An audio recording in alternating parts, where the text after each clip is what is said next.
Frank Vespi here, joined by John Piassek of the Maryland Horse Breeders Association. I want to talk about the Maryland-breds most likely to win stakes this coming Saturday, February 18th at Laurel Park. We got the Grade 3 Barbara Fritchie, the Grade 3 General George, and 4 other stakes on the docket. So who does John see as the most likely Maryland-breds? Let's get to that in one moment. But John, just give us an overview of the card quickly.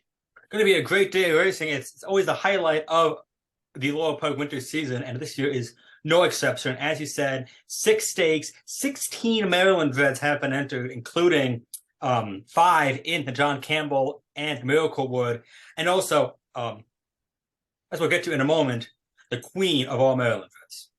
Well, let's start with her. In fact, the number one most likely Maryland-bred most likely to win a stake Saturday, says John Piassek, is Fritchie-General.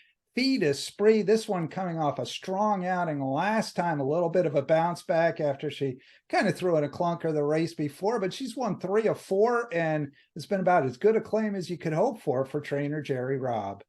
No question, claim for $10,000 back in the summer of 2020, and last year won 5 stakes and was placed in 5 more. Well, what a summer, definitely a big redemption race for her. You know, she lost her last start of 2022 in the Willa on a move, lost to Swain to and fro, who was very impressive, and is also back here. And I'm sure a lot of people might have thought maybe the tides have turned in the Mid-Atlantic Sprint scene a little bit. Maybe Swain to and fro is now the top dog and not Fritchie-General. But Fritchie-General showed that she meant business in the What a Summer, made a strong move from just off the pace and won by more than 5 lengths, earned a career best Brisnet speed figure of 100. Going to be a little bit of a tougher field than she's used to. A lot of these have plenty of back class, but she loves the track, and I figure that she'll get a great trip and power her way to her first graded stakes victory. All right, Fritchie-General, the number one most likely Maryland-bred to win a stake Saturday. Number 2 on John's list is Eastern Bay in the Grade 3 General George. This guy has been graded place 3 times in his career, including his last two coming after trainer Lynn Cash claimed him. He's one of 3 Cash trainees in the General George. One of 3 in here for Cash. He loves to play a claiming game, and he played it quite well with Eastern Bay. He took this guy for $35,000 last April here at Laurel Park, and since then he's won 4 times with him and has been stakes placed in 3 races. He hasn't raced since last October when he was second by a nose in the Bold Ruler Stakes at Aqueduct, made a nice wide move, led in the stretch, and it looked like he was going to pull away. But he got caught late and lost by a nose. 2 starts back in Vosburg, who was second to eventual champion sprinter Elite Power. No shame in that. Eastern Bay coming off a little bit of a layoff. That being said, he has worked well. His last 2 drills have been bullets. Gotta figure Lynn is going to have him in good shape, and a win makes him a Maryland-bred millionaire.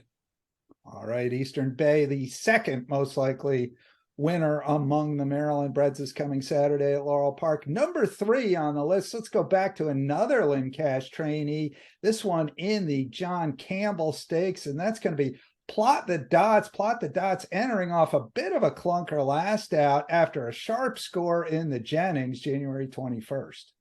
Definitely a breakthrough win in Jennings Stakes. Our Nation on Parade, who talk about in a moment. He went off as the favorite that day. A Plot the Dots made a big move on the turn, charged down that long 1-mile stretch, and looked like he was getting stronger as the race got longer. Won by 5, earned a career best Brisnet figure of 100. He did decline a little bit last time out on the 5th in a 3rd level allowance optional claiming race where he went up at 2 to 5. That being said, he had kind of a wide trip, and he did kick on well in the last 8th. Gotta figure he could bounce back here at hopefully a decent number. All right, that's Plot the Dots. And an honorable mention, Maryland-bred in with a chance also in the Campbell, is the Jamie Ness trainee, Our Nation on Parade. This guy been a little bit of a money burner, John, since he won the Maryland Million Classic last fall. And won it quite impressively, too. He He won by almost 6 lengths in his first start off the claim by Jamie Ness, quite the astute claim there. And it was also his 4th win in a row. As you mentioned, though, since then, in 3 starts, he's gone off at even money or less every time. And every time he sits off the pace, makes what looks like a promising move, and kind of flattens out late. His best start among those races might have been in the Richard Small 2 starts back when he had the lead late, outkicked Quidmaker but could not hold off Armando R. Was 3rd in the Bob Manfuso and in Jennings. Gotta figure he's good for at least a slice. He's run in the 90s on Brisnet scale pretty steadily, and he's hit the board in all 6 of his starts on this track.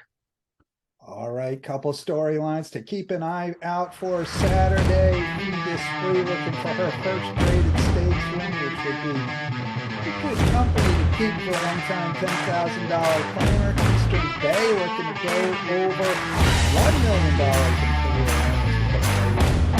To do that.